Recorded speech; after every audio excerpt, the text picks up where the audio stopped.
Even my slide is same, okay? So don't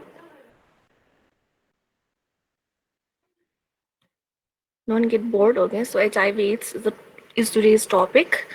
So if you see the global scenario of last I mean this year 2020, which was published in 2020, so obviously it is the data of 2018. Okay, they have published in 2020. So 2019 they'll be publishing later on. So like that they'll be publishing these data. So the latest data available in the internet shows that HIV continues to be a major global public health issue till date. Okay, so it was, till it started, when it started, it was like it terrorized the whole world like COVID is doing at present. Okay, because it was new at that time, but still in 2020 also, I mean, um, this remains a global public health issue and has having claimed more than 32 million lives so far. Okay, so 32 million. So if you compare from 20, this is the current scenario in 2020. Okay, 32 millions are living with HIV/AIDS. So this number is, if you compare with the 2018 data, it has come down. This number was higher. Okay, how much? 37.9 million people were living with HIV at the end of 2018, and by 2020 it has come down to 32 millions. Okay, and however, with increasing access to effective HIV prevention, so obviously, the programs related to HIV prevention, diagnostics, treatment, and care. This has been, increased in number, and it has been more made more effective. Okay, so because of that, and not only that, including for opportunistic infection. So we have focused more, WHO, the whole world, and all the country, wherever it is present. So in almost all parts of the world, HIV is prevalent. Okay, so all over the places we have, focused more on how to prevent it, how to diagnose it on time, what are the treatments available. I mean, what are the treatments that should be given to the people living with HIV. So it has been like, it has become more stronger. Okay, when as compared to when it was started. Okay, so and not only that, we have paid more attention to treat opportunistic infections, which are like oral thrush, pulmonary tuberculosis, and different types of carcinomas. They are opportunistic infections which affect the HIV patient because of the very low immunity status of the patient, because the that white blood counts, it decreases to very low level in HIV patient. And not only that, HIV infection has become a manageable chronic health condition, enabling people living with HIV to lead long and healthy lives. So these days, people, once they are diagnosed with HIV, they are given proper treatment, and they can lead a very normal and a good quality life. Okay, so their condition do not deteriorate as they used to deteriorate in earlier days, because of advancement in the diagnosis, treatment, and people are aware how to prevent themselves from getting the HIV. So these all knowledge, information, and treatment, and everything has uh, helped to reduce the number of HIV infected patients. And there were approximately 37.9 million people living with HIV at the end of 2018. So I told you it has decreased by 2020. So in 2018, 62% of adults and 54% of children living with HIV in low and middle income countries were receiving lifelong antiretroviral therapy. So again, it's the number of HIV people living with HIV is higher in low and middle income countries, and the number of people receiving ART, antiretroviral therapy, is 62% of adults and 52% of children. So if you see, the number of children is also very, very high, 54%. Okay, almost half of the population of children, and a great majority, that is 82% of pregnant and breastfeeding women, are living with HIV. They are also receiving ART. So just imagine, 82% of pregnant women and breastfeeding women, and you know that one of the mode of transmission is during pregnancy and during breastfeeding. So the number of children with HIV will definitely will be higher, because the pregnant woman living with HIV is also very, very high, 82%. And they are also receiving ART at present, and which not only protects their health, but also ensures prevention of HIV transmission to their newborns. So see, when you start giving ART to a pregnant and breastfeeding woman, yes, the number of, the transmission rate decreases very, very low. Okay, it becomes very, very less, but you can't guarantee 0%. I mean, it will not be transmitted, you can't guarantee it. Okay, but definitely with intervention, the transmission rate will increase to very low number. Okay, and due to gaps in HIV services, 7,70,000 people died from HIV related causes in 2018, and 1.7 million people were newly infected.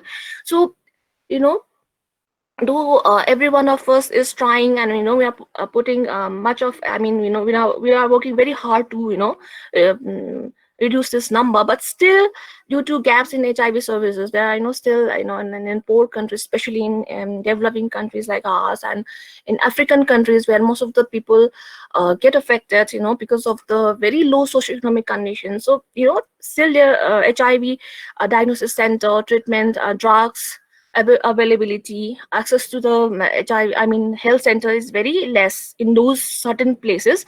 And because of that, still people, like 7 lakh people, they died, okay, because of HIV, and 1.7 million people were newly infected in 2018, that is. So over 2/3 of all people living with HIV live in the WHO African region. So whatever the disease like malaria, lymphatic filariasis, and even this, HIV, the people mostly affected are those who are living in African region, because if you see, the condition of African region is very, very poor. Okay, socioeconomic condition is very, very poor there. So that's why even though over 2/3 of all the people living with HIV are residing in African regions, that accounts to be 25.7 million. And between 2000 and 2018, if you see, new HIV infections have fallen by 37%, and HIV related deaths have fallen by 45%. So if you see that current data, it is still prevalent. Okay, still people are dying and getting infected, but if we compare with the previous data, so the number has decreased, okay, significantly. Like in HIV infection has fallen by 37%, and deaths have fallen by 45%, with 13.6 million lives saved due to ART. And this achievement was the result of great efforts by national HIV programs supported by civil society and international development partners.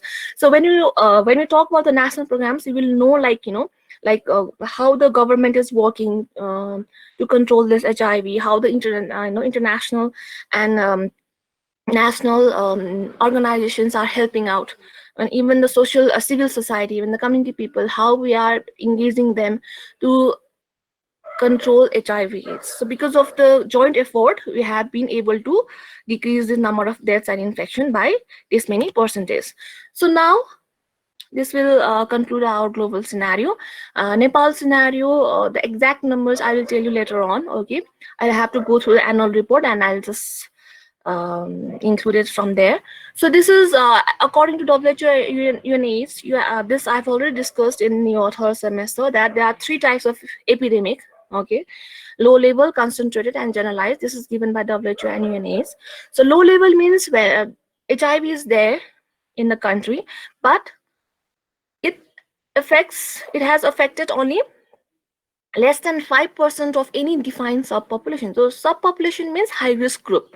Any high risk group or subpopulation, like people who inject drugs, people who are migrants, female sex workers, men having sex with men. These are high risk groups. Okay, and this the number of the prevalence is less than 5% in any of this defined subpopulation. That is, then in this condition is known as low level epidemic. Epidemic is there, but it's of low level type. Concentrated, it becomes concentrated once it has HIV prevalence becomes more. Okay, prevalence is found to be over 5% in at least one defined subpopulation. So suppose in people who inject drug, it is more than 5%. So out of total, if you see the total number of the total percentage of the total prevalence rate, then what happens? 5% you'll find the number of people suffering from HIV will be more than 5% in any defined high risk group. Okay, so that means the country has reached this type of epidemic, reached to the concentrated type of epidemic. Okay, it is a concentrated epidemic. And generalized means HIV prevalence consistently over 1% in pregnant women. So if you see the number of, infection, HIV infection, more than 1% is found to be in pregnant women nationwide. So if one reaches this condition, that means HIV is um, present in generalized population. So this is the proxy, this is the method WHO has invented. They have found out to classify the level of epidemics in states. Okay, so if you see the Nepal scenario, it started as low level epidemic. Now it has become concentrated epidemic. That means the prevalence of HIV is found to be more than 5% in any one of the high risk group or anyone or any sub-defined population. So sub-defined population, high risk group, or key affected population. So these are the terms that we have been using to, it's the same. Okay, it means the people who inject drug, the people are the female sex workers, high risk. So don't get confused. Okay, these are the synonyms only. Synonyms are the words we used, simultaneously to denote the same thing. So we have reached the concentrated epidemic. Okay, so it is the HIV prevalence is more than 5% among any of these key affected populations, and notably with people who inject drugs. So we have found that HIV prevalence is more than 5% in people who inject drugs. So we have reached the concentrated epidemic. And what else? In men who have sex with men also, and transgender. So in these three high risk groups, the prevalence rate is more than 5%. That's why we have entered the we are having concentrated epidemic in Nepal. So key populations are groups who are at increased risk of HIV, irrespective of epidemic type or local context. So I've told you key population is the high risk groups. Those people who are at increased risk of HIV, irrespective of epidemic type or local context. And who are they? Men who have sex with men, people who inject drugs, people in prisons, prisoners, and other closed settings like and sex workers and their clients, and transgender people. Okay, so transgender means they are born with one biological sex, but they consider themselves of some other sex when they grow up. Okay, that is transgender people. And the epidemic is largely driven by a sexual transmission that accounts for, is largely driven by sexual transmission. So in Nepal, sexual transmission is the main method of HIV transmission, okay, which is responsible for this concentrated epidemics, and that accounts for more than 73% of the total new HIV infections. So if somebody asks you what is the main mode of transmission in Nepal, the answer will be sexual transmission, not through the other modes.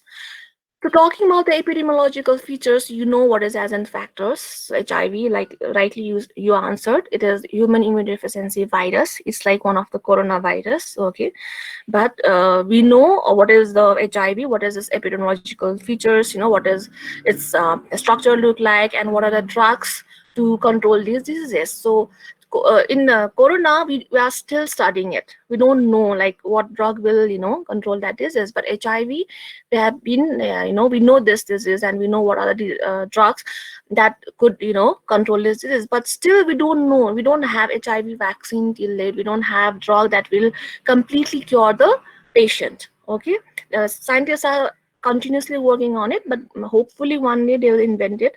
I've heard that in Nepal, the Ayurvedic doctors, they are claiming that they can treat the HIV completely, they can cure the disease, but I think it still need to be proven. Okay, so HIV virus, it's also known as retroviruses, and that's why the drugs used against them is known as antiretroviral drug. Okay, don't get confused with that. And mainly it destroys, they love T4 helper cells or CD4 cells that are white blood cells, which are mainly responsible for they are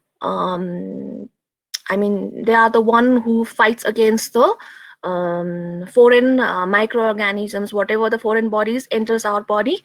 These are they act like a policeman to protect our body from those the viruses, bacteria, whatever, microorganisms, different types of microorganisms.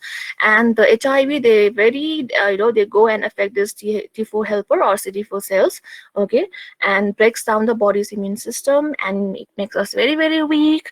And so that we get we'll be bedridden, and we get affected with many other opportunistic infections. So other infections are still there, we are exposed to it, but our body have normal amount of T4 helper cell. That's why we are being healthy. But once it gets decreased, so various microorganisms which are present in the environment will start affecting us. And there are two types of HIV virus, 1 and 2. This is how it looks under microscope. Okay, the detail must have been taught to you by micro people. Okay, and these are the RNA bodies. And reservoir of infection is cases and carriers. You know that even the cases and the carriers can act as a reservoir of infection. They can, the active cases and the person who is the carrier, asymptomatic but carrying HIV, can equally affect the healthy people, and the virus remains in the body lifelong. So you know these things, and it is killed by heat. Even the coronavirus is killed by heat. But how can you apply heat in your own body? That is the main problem. So in lab easily you can kill it, but once it enters your body, you can't apply heat, isn't it? So, and it is inactivated by ether, acetone, ethanol, but relatively resistant. So as compared to ether, acetone, and ethanol, it is less it is relatively resistant to ionizing radiation and UV light. So even in corona, they said that if you expose the foodstuffs or anything in the sunlight, it will be killed. So it's just like that. Okay, all the viruses, I think that they share these common properties, and that this is preventable, manageable, but not curable. Host factors, we are the host factors. All age groups are affected, but mostly it affects the sexually active persons. That means who are in reproductive age group, which lies between 20 to 49 years, and high risk groups, who are they? The homosexuals, bisexuals. I think you are familiar with this terms. If no, then just Google it, okay? So, homosexuals means having sexually inclined to the same, having same sex. Bisexual means to both male and female, attracted to both male and female. Heterosexual to being attracted to opposite sex. Okay, this is the thing. And intravenous drug abusers, transfusion recipients of blood and blood products. But this is very, very uncommon these days, because we we screen the blood before transfusing to anyone. So this is very, very less. And hemophiliacs, this is the condition where the clotting factors 8, 9, and 11 will be deficient in the person, and the clotting factors. And what happens, once the patient, if the patient get minor injury also, they'll start bleeding for a long period of time. This is a bleeding disorder because of the deficiency of the clotting factors. And clients of sexual workers, they are also high risk groups, and migrant workers. So migrant workers, why? Because they work and they travel different places, they meet different places, and they get contracted during that. Okay, and incubation period. So you know that the incubation period of HIV is few months to 10 years or even more. So it can be few months. It can like this COVID disease. Some people, they are just getting milder symptoms like flu. Someone is having dyspnea and need to be intubated. So here also some people, they become symptomatic in few months. So for some people, they they become symptomatic after 10 years only, or even more than that. I think that depends on one's immunity status. Okay, so you know that what is incubation period? Once the virus enters your body till the patient becomes symptomatic. And now what is AIDS? That is the last stage. It means acquired immunodeficiency syndrome, because it has more than one disease. The person present with more than one disease, okay, one condition, okay, they will have this HIV plus other opportunistic infections. Okay, and it is a fatal illness. And if you see the WHO, sorry, not WHO, white blood cell CD4 count, it will be below 200. So normally it should be 950. In healthy person, it will be 950 per microliter of blood, but in a person suffering from AIDS, it will be less than 200, and CD4 lymphocyte percentage will be below 14%. So, and the patient will have very, very weak immune system, and person present with multiple opportunistic infections and malignancies, and ultimately, the person die because of these multiple opportunistic infections. There are different types of modes of HIV transmission. Let me ask you, okay, this mode of transmission. I know you know it, but just to make sure that you all are listening to me, we have been asked to check in between. Okay, so whom should I ask? Sadiksha, can you answer what are different modes of transmission of HIV? And through blood products, it can be transferred, or through intravenous drug abuse also. And it can also transfer from mother to child if not given therapy at time. Hmm. Anything else? Anyone want to add onto this answer? Very good, Sadiksha. Thank you. Any other? I mean, anyone who can add to this answer? Who has more? I mean, knowledge regarding this? Sugam,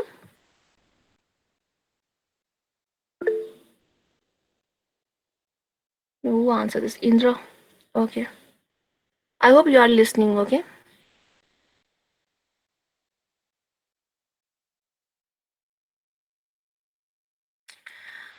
So lightly, it's blood products, whole blood cells, platelets, whatever. Okay.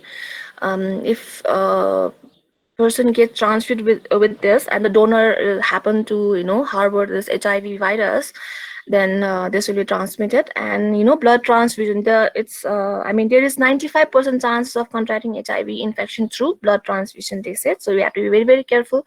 So these days we cross match, we do a screening of the blood, so we don't have to worry that much.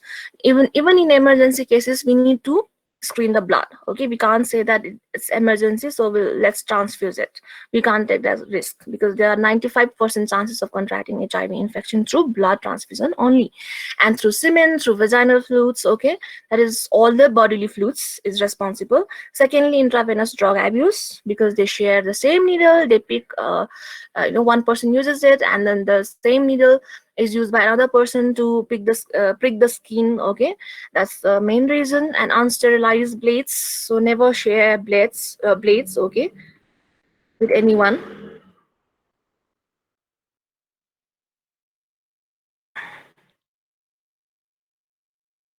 I think I didn't record it. What to do? From this point on, I'll start recording. Okay, I always forget this. Are they providing you these videos? I don't think so. Not now. They have not provided Oh, now. so see, don't worry, okay? Later on, if you want the slide, I will give you, because I know this is very hard time. So someone must, I mean, and they might not be having the internet access. So don't get, if they didn't provide the video also, just contact me in the class, okay? I'll give you the slide and I'll help you out, okay? Don't worry.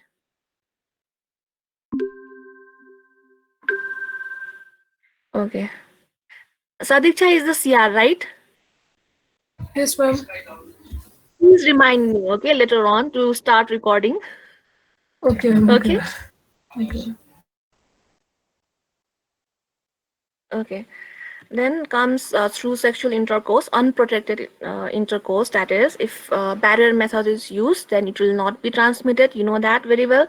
Oral, anal, vaginal, and through any method, it can be transmitted, and mother to child, during pregnancy, during delivery, and during breastfeeding. So in all these phases, they can be transmitted. And you know that the shaking hands with the HIV patient, kissing is, they say that through kissing is also not transmitted, but I advise not to, because certain very less, even 0 point something percentage will be can be transmitted through saliva also. So hugging, shaking hands, and sharing personal objects, food or water will not, you know transmit the disease. That should be known to you. And now let's talk about the prevention of mother to child transmission of HIV. So how transmission from mother to her newborn can be prevented. It's very important for you to know, because you can't always avoid HIV patient from getting pregnant. They come getting after getting pregnant. Okay, the best option is to advise them not to be pregnant. But if they come with pregnancy, becoming pregnant, then you can't say go and abort the baby. The abortion is not the option for you. Okay, we don't promote abortion here. We have to now, once the HIV patient is pregnant, what's next, what can be done, you have to you should know about it. Okay, so in the absence of any interventions during these stages, rates of HIV transmission from mother to child can be between 15 to 45%. So HIV woman became pregnant. Now the chances of transmitting the disease from the mother to child will lies between 15 to 45%.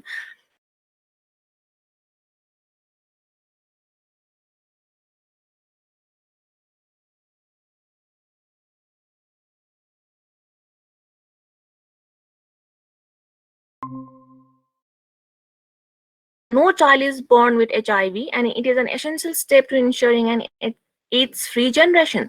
So when I'll be talking about the national program, so this PMDCT is a part of the national programs against HIV/AIDS. So this is mainly started to make sure that HIV, we have HIV-free generation and no child is born with HIV. And the PMDCT initiative provides drugs, counseling, and psychological support to help mothers safeguard their infants against the virus.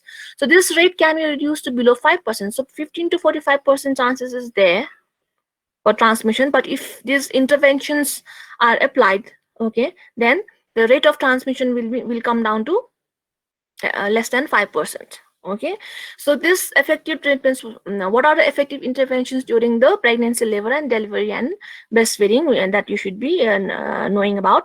The risk of infection is higher if the mother is newly infected. So if the mother is newly infected, the mother will be harboring high load of HIV, so the risk of infection being transmitted is also very, very high to her baby. And or if she has already developed AIDS. So if the mother is suffering from AIDS, then also the risk of infection is very, very higher. Okay, so in these two condition, in other condition also the risk of infection is there, but newly infected and HIV, AIDS mother can transmit the baby. The risk of infection is very, very high. The transmission rate will be very, very high in such cases. And HIV infected infants and children progress rapidly to AIDS. So in such cases, what happens, if the infants and children, not in such cases, but infants and children, if they become HIV infected, after they are born, then they may rapidly progress to AIDS. Okay, that's why you need to intervene in between. So what are the different interventions? First is antiretroviral drug prophylaxis. You have to give the antiretroviral drugs as prophylaxis so that they don't develop any HIV. So mother will be, will be on the HIV antiretroviral therapy, obviously, if she is a known case. If not, if she has been newly diagnosed, then you have to start with Gerobudin, Lamivudine, and Nevirapine. Okay, Gerobudin 300 mg BD, Lamivudine 150, and Nevirapine 200 mg OD. This is for if CD4 count is less than 250, and if it's more than 350, you have to give. Instead of Nevirapine, you have to give efavirenz 600. So according to CD4 count, you just switch this drug. Okay, and this will come in a combination form. So in one tablet, all this will be there, like anti TB drug. Okay, so the lady has to take one tablet only, and everything. It's a combined one form, combined medicine. And for baby also, you have to start the prophylaxis. So prophylaxis means the newborn is, the baby is born. Now you don't know the status, you just start with the Nevirapine syrup. For babies, you start with the syrup 10 mg per ml up to 6 weeks after birth, and after 6 weeks you have to recheck the HIV status, and if it is positive, then you have to continue the Nevirapine. If not, you stop Nevirapine then and there. And second option is, after this retroviral prophylaxis, next intervention is elective cesarean section before onset of labor and rupture of membrane. So what happens once the labor starts up? There will be, I mean, the members will rupture, and the newborn will be exposed to the blood and bodily fluids of the mother. So before that, you have to go for the elective cesarean section. So elective cesarean section means you have to plan the cesarean section before the lady starts her labor pain. I mean, it's not emergency. It's not at the last stage you are going to do the section. So you plan it. So okay, the after attaining the full term, okay, you just plan, and this state will do cesarean section, and you just avoid normal vaginal delivery and refraining from breastfeeding. So we ask them not to give breast milk, but to give formula milk in this case, because through breast milk also virus can be transmitted. But in Nepal scenario, in remote areas, in villages, they don't have the accessibility, and there is no availability of formula milk. Okay, so in such condition, so it's just for your information, I'm telling you, in such cases, yeah, you ask the mothers to express the breast milk and boil it and give it, because boiling kills the HIV viruses. Okay, but in urban cities like Kathmandu and Patan, we advise them not to give breast milk and give them formula milk. Okay, that's the only 3 interventions that is used to prevent the transmission from mother to child. That much you have to understand. Okay, and you don't have to go much in detail. So clinical manifestation, there are 4 stages, 4 phases. Okay, first is initial infection, where the person remains asymptomatic for 5 years or so, and about 70% develops a generally mild illness like fever, sore throat, and rash. So people, they get confused with the normal flu, common cold. Okay, they think that they are having common cold, because they'll have this mild fever, sore throat, and rash, and mostly 70% of people, they present with these symptoms, and we don't suspect HIV. Okay, so just and it happens like that. And then these people who are in initial infections, they look perfectly normal, healthy, and they also feel healthy. They are energetic, they can go around, they can do their normal activities, they can go to their work. Okay, but from this very stage, they can transmit the virus to other healthy people. So HIV antibodies usually, so body, after getting exposed to various foreign bodies, they produce antibodies against it.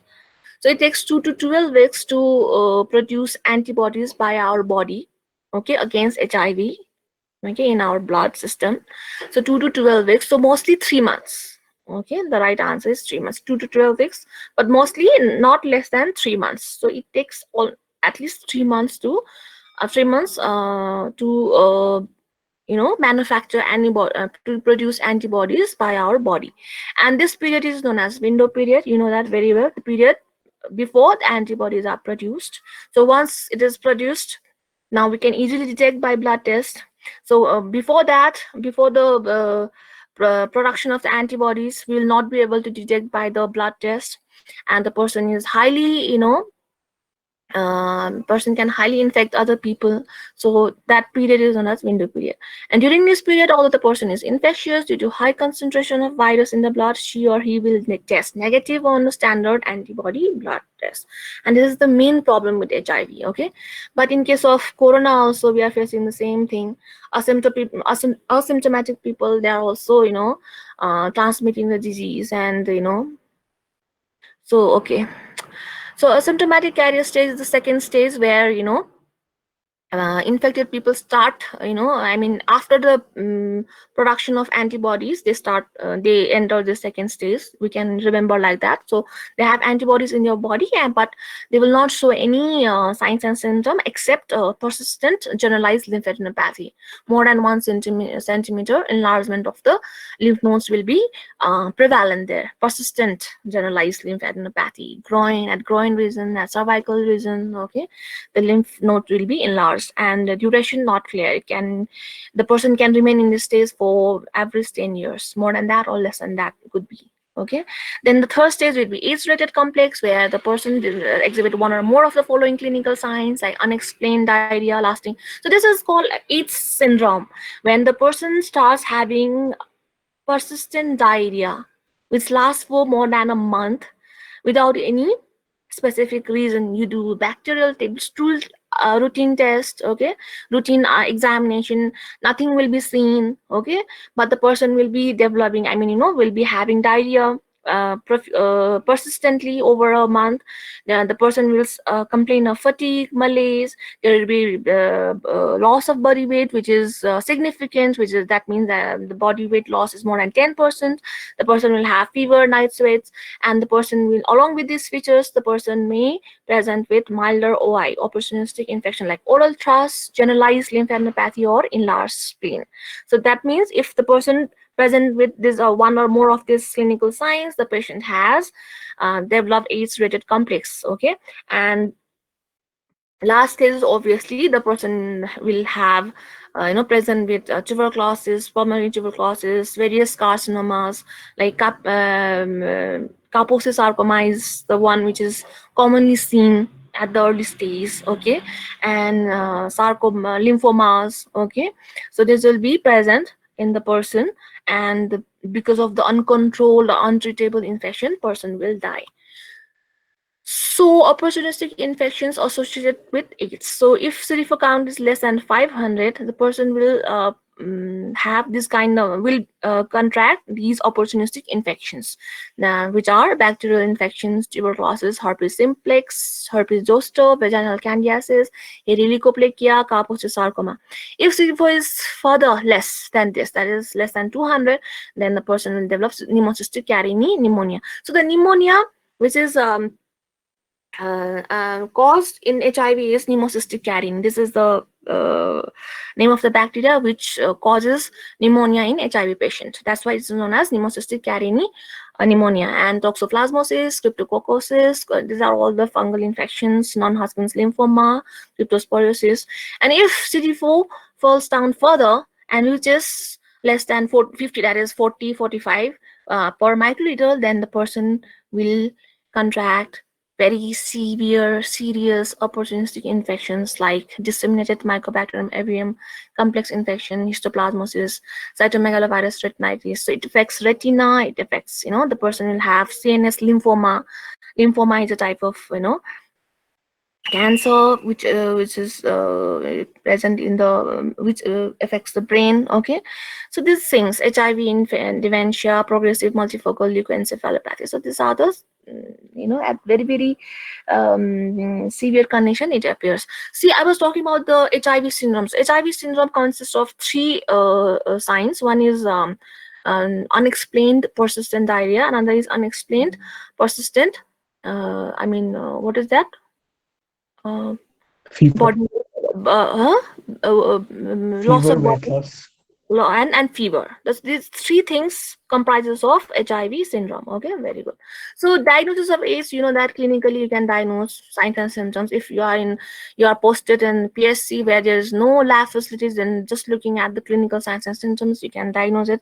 Secondly, clinical staging. You can see at which stage the person is by comparing with this criteria given by WHO. The next one is laboratory findings. So these three things help you to reach to a diagnosis, first with clinical, and then secondly you can know in which stage the person is by looking at this W clinical staging criteria. So this I've already talked this in your third semester. So this is the case definition given by WHO for more than 12 years old adults or adolescents. Okay, so the person must have 2 major sign and 1 minor sign to say that the person is having AIDS here. Okay, so this is for surveillance purpose. Okay, so weight loss more or less than 10% of body weight, chronic diarrhea more than 1 month, and prolonged fever for more than 1 month. That is major signs.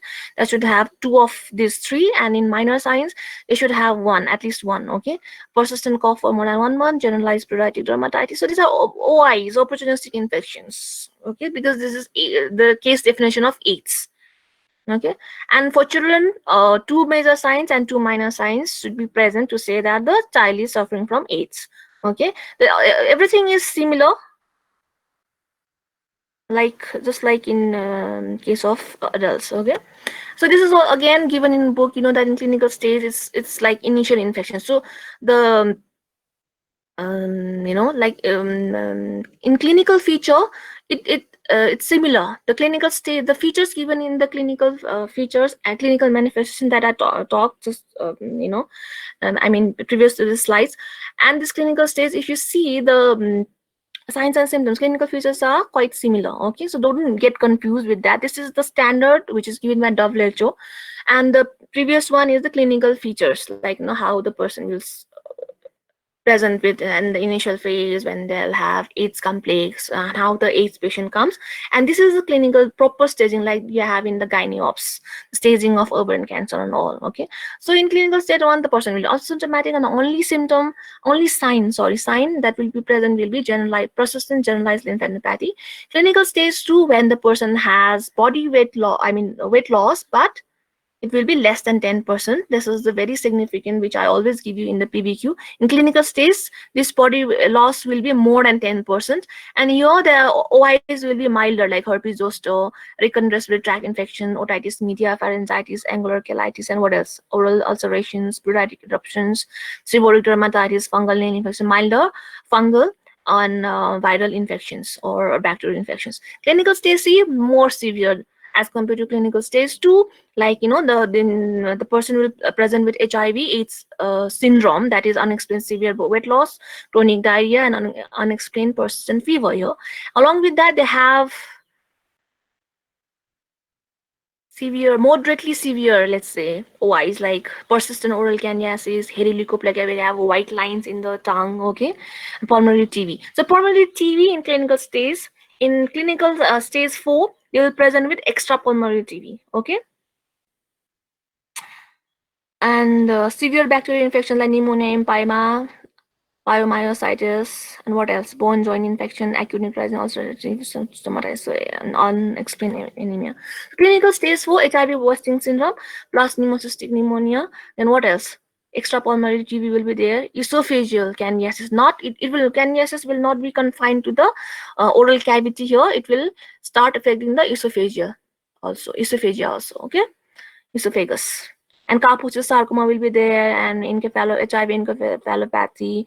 Severe form, very severe form of OIs will be seen in the carcinomas, sarcomas, everything will be present in the last stage, which is AIDS, which is clinical stage 4. Okay, so same thing with the children also, they have given the criteria. It's almost similar. Now let's talk about the lab diagnosis quickly. So you know this very well that HIV can be screened by ELISA test, which is enzyme linked immunosorbent assay. And once ELISA comes positive, like RDT test, first we do rapid diagnostic test. In positive, we send them for PCR test. So PCR is confirmatory test in case of COVID. So similarly in HIV, Western blot is the confirmatory test. Once ELISA comes to be positive, then we ask them to do Western blot test because specificity is more than 99%. And then not only that, once the Western blot comes out to be positive, we have to look for the HIV rapid antibody test, absolute CD4 lymphocyte count, because this will help us to determine in which stage they are. Okay, looking at the CD4 lymphocyte count, because HIV AIDS patient, then their CD4 count will be less than 200. So this will help us to know in which stage they are. Okay, and HIV rapid antibody test.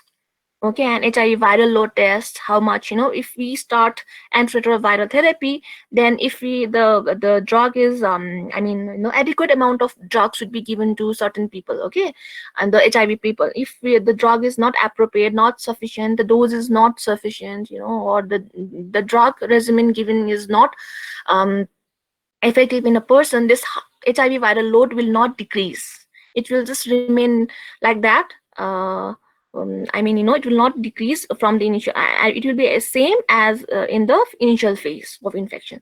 So looking at this viral loads, we can figure out whether the heart, okay, this antiretroviral therapy is working or not on certain people. So we need to do that. And during follow-up also, we do check CD4 lymphocyte count and viral load test. We have to do it. And the CBC is just to know, because the person with HIV will be having anemia, neutropenia, and thrombocytopenia. Everything will be decreased. Okay, they may present with pancytopenia also. So we have to figure it out. We have to do CBC, and P2 microglobulin should be done, because it's a cell surface protein indicative for macrophage monocyte stimulation. So rapid progression. So if this level of B2 microglobulin is more than 3.5, that means rapid progression of disease is occurring. Okay, so we have to do that. For that we have to do it. But in Nepal I have not heard about this. Okay, and P24 antigen also I have not heard. This indicates active HIV replication. So this case is significant. They should be done. But in Nepal, I think Western blot, HIV, rapid antibody, CD4 count, and viral load, and CBC. Only this much is done. But you have to remember what are the other tests that can be done. Okay, so talking about the control, that health education is very, very important, because vaccine is still under trial. In third semester also, I told you the same thing, that they have named it R4144 vaccine. It's under trial, and still it's under trial. So prevention is the best method to control HIV. You know that, because we don't have vaccines. So education, avoiding indiscriminate sex, abstinence from sex is the best method, but it's not possible. So you have to ask them to use barrier methods, and that is using condoms and all. And monogamous relationship, having one faithful partner should be advised, and you avoid using shared razors, needles, syringes. So whenever you are, in hostel also, I've seen that, friends, they don't mind sharing razors. Some friends are so close that they don't mind sharing brushes also. So don't do that. Okay, sharing razors, sharing other blades, sharing nail cutters also, I don't feel safe. Okay, sometimes you might cut the skin, and it might get, you know this stain with blood. So be careful. And you don't know who is suffering and who is not. Okay, so women suffering from AIDS or who are at high risk of infection should avoid becoming pregnant.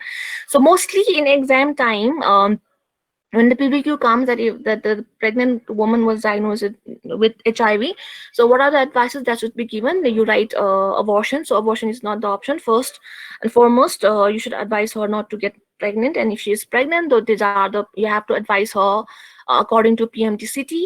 Okay, and ask her not to become pregnant second time. Okay. And prevention of blood-borne HIV in transmission, like high-risk groups, should be urged to refrain from donating blood, body organs, sperm, or other tissues. Dogs should be screened for HIV 1 and 2 before transmission. Pre-sterilized disposable syringes and needles should be used. You know that we use one-time use and throw syringes and needles these days, and it has been pre-sterilized. Okay, these are disposable syringes. When I was small, there's the compounders. They used to use this same syringe, same needle. They just sterilize in heat. Okay, and they just prick, they just give injection through that same needle. So after this HIV, they started manufacturing these disposable syringes. And standard universal precaution, that means using gloves, using gowns, using this pre-sterilized disposable syringes. This everything comes under standard universal precaution. So they say that you have to treat every person as HIV infected. So similarly, now in this pandemic also, they are asking us to treat everyone as having COVID-19, because that's the only way you can protect yourself. So standard universal precaution, whenever you're in war, during internship, you are drawing someone's blood, or cleaning someone's wound, please use gloves, and you learn the right technique to handle the syringe, how to remove the cap and how to recap. There's a certain method to do that. Okay. So and then during OT time also, if the person is HIV positive, you have to use all the proper PPE for doing operation. Okay. So next one is antiretroviral treatment. You know this very well. In pharmacology, have taught